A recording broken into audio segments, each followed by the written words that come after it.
Bismillahirrahmanirrahim. Assalamu alaikum. Dear students, today we will carry on unit number 1, his first flight. And today we will read out paragraph number 2. So let's start the lesson. Look at your page number 12 and paragraph number 2. As you can see, the very first line of this paragraph, that was 24 hours ago, और ये 24 घंटे पहले की बात थी. अगो mean पहले.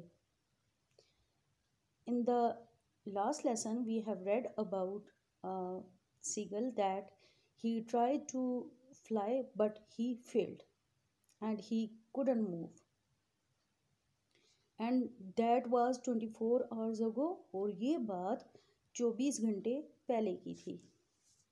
Since then, तब से, nobody had come near him, तब से कोई भी उसके करीब नहीं आया था. उसके पेरेंट्स में से, उसके बहन भाइयों में से कोई भी उसके करीब नहीं आया था. अकेले उस चट्टान पे उसके 24 घंटे गुजर चुके थे. The day before,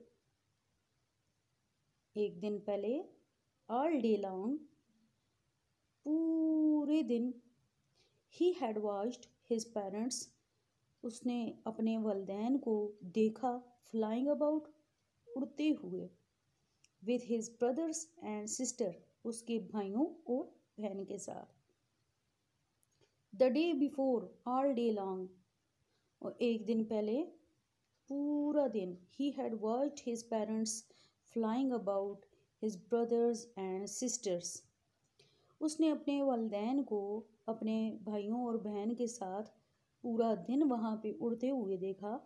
perfecting them, जो कि उन्हें कामिल कर रहे थे. परफेक्टिंग, कामिल कर रहे थे, मुकम्मल कर रहे थे. उन्हें हर छोटी बड़ी बात सिखा और समझा रहे थे. Perfecting them in the art of flight, और वो उन्हें उड़ान के फन में कामिल कर रहे थे. Teaching them how to skim, और वो उन्हें सिखा रहे थे how to skim. Skim mean तैरना. यहाँ पे मैं आपको 3 वर्ड्स में डिफरेंस बताती चलूँ. एक होता है स्विमिंग. स्विमिंग मीन तैरना, यानी कि पानी के अंदर तैरना. और ये कोई ज़िंदा चीज़, चाहे इंसान है या कोई भी चीज़ है, लेकिन वो ज़िंदा है. जब वो पानी में तैरती है तो उसे बोलते हैं स्विमिंग. एक होता है फ्लोटिंग. फ्लोट में भी कोई चीज़ पानी में तैरती है, लेकिन वो होता है बेजान चीज़ के लिए. अब फॉर एग्जांपल, पानी में एक आदमी तैर रहा है, एक कोई बर्ड तैर रहा है, या कोई स्नेक या कोई भी चीज़ जिसमें ज़िंदगी मौजूद है, वो तैर रही है, तो वो है स्विमिंग. लेकिन कोई चीज़ मर चुकी है, उसकी डेड बॉडी है पानी में, या कोई बेजान चीज़ है जैसे बहरी जहाज़ वगैरह हैं, या आपने कोई बाल फेंक दिए, या कोई भी ऐसी चीज़, या कोई वुड है, लकड़ी का पीस है, और वो पानी में तैरता है, तो वो होगा फ्लोटिंग. इसी तरह से एक वर्ड है स्किम. स्किम का मतलब होता है पानी की लहरों के ऊपर ऊपर तैरना. आपने कभी देखा भी होगा कि परिंदे जब पानी बह रहा होता है तो उसकी लहरों के बिल्कुल ऊपर अपने पंजों के बल वो पानी के साथ साथ तैर रहे होते हैं. उनकी बॉडी पानी के अंदर डिप नहीं होती. तो स्किम से मुराद ये है, स्किम द वेव्स, कि किस तरह लहरों के ऊपर ऊपर वो तैरते हैं. Teaching them how to skim the waves, और वो उन्हें सिखा रहे थे कि किस तरह लहरों के ऊपर तैरते हैं. And how to dive for fish, और किस तरह पानी के अंदर मछली के लिए गोता लगाते हैं. डाइव मीन गोता मारना, पानी के बिल्कुल अंदर चले जाना. फॉर फिश, मछली हासिल करने के लिए. बहुत सारे बर्ड्स, और ख़ास तौर पे सी बर्ड्स जो होते हैं, जो पानी के इर्द गिर्द रहते हैं या समंदरों दरियाओं के करीब होते हैं, वो मछलियाँ वगैरह खा के गुजारा करते हैं. तो इस मकसद के लिए वो परिंदा पानी के अंदर गोता मारता है, और इसी दौरान वो कोई मछली वगैरह अपनी चोंच में पकड़ के, अपनी बीक में पकड़ के वापस आ जाता है.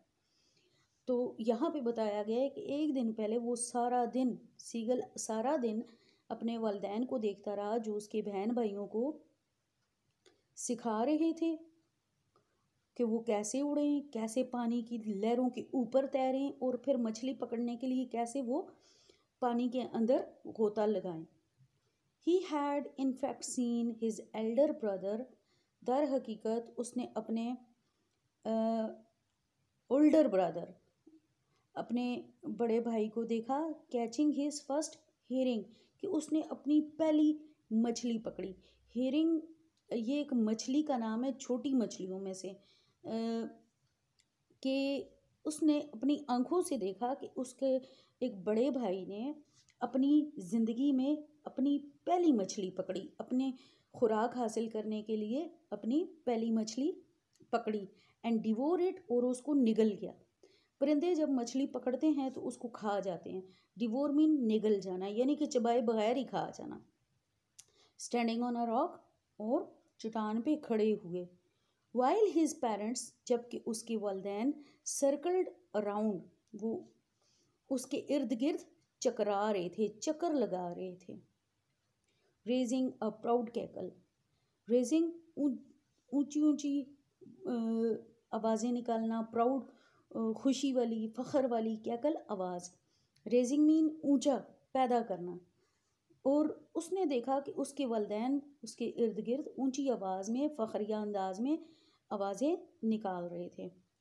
यहाँ पे ये बताया गया है कि उसके भाई ने अपनी ज़िंदगी की पहली मछली पकड़ी और उसने वहीं चट्टान पे खड़े हुए उसे निगल भी लिया, जबकि इसके वालिदैन उस परिंदे के इर्द गिर्द, इसके बड़े भाई के इर्द गिर्द खुशी से चक्कर लगा रहे थे और फ़ख्र भरी आवाज़ें निकाल रहे थे। And all morning the whole family had walked about on the big plateau midway down the opposite cliff, taunting him for his cowardice. And all morning, और उस सारी सुबह में, यानी कि सुबह के उस सारे वक्त में, द होल फैमिली, वो पूरा ख़ानदान, हैड वॉक्ड अबाउट, वहीं चल फिर रहा था, ऑन द बिग प्लेटो, उस बुलंद हमवार मकाम पे। प्लेटो मीन सतह मुर्तफ़ा, यानी कि पानी में कोई ऐसी बुलंद जगह जिसमें इर्द गिर्द पानी हो या तीन तरफ पानी हो। एक तो होता है कि चारों तरफ पानी होता है और इसमें कोई खुश्की होती है, तो वो होता है आइलैंड। लेकिन प्लेटो जो है वो उसके एक तरफ जो है वो खुश्की भी होती है और बाकी तरफ में पानी भी होता है। ऑन द होल आप ये कह सकते हैं कि पानी के करीब चट्टानों में कोई ऊंची और हमवार जगह। All morning, and all morning, और उस सारी सुबह के वक्त, the whole family had walked about on the big plateau, वो पूरा ख़ानदान एक बड़े प्लेटो पे, बड़े सतह मुर्तफ़ा पे चलता फिरता रहा। मिड वे डाउन, तकरीबन जो आधा रास्ता नीचे थी, द अपोजिट क्लिफ, उस चट्टान के, उस शिगाफ के बिलमुकाबिल। यहाँ पे ये बता रहे हैं कि जिस शिगाफ के, जिस चट्टान के, जिस पहाड़ी के ऊपर ये छोटा सीगल मौजूद था, उसके बिल्कुल सामने एक प्लेटो था और वो प्लेटो इसकी चट्टान से, इसके क्लिफ से तकरीबन मिडवे डाउन था, तकरीबन आधा रास्ता वो नीचे था। लेकिन ये उन्हें देख सकता था, ये उन्हें सुन भी सकता था। टॉन्टिंग हिम, टॉन्ट मीन ताने मारना, ताना देना। कावर्डाइज, बुज़दिली। Taunting him for his cowardice, जो कि उसको उसकी बुज़दिली पे ताने दे रहे थे। यहाँ पे ये बताया गया है कि इसके जो दूसरे बहन भाई जिन्होंने पहले उड़ान भर ली थी, वो अपने फ्लाइंग आर्ट को परफेक्ट कर रहे थे, और अपनी फिश पकड़ने की प्रैक्टिस को भी मुकम्मल कर रहे थे, जबकि ये उसी जगह पे अटका हुआ था।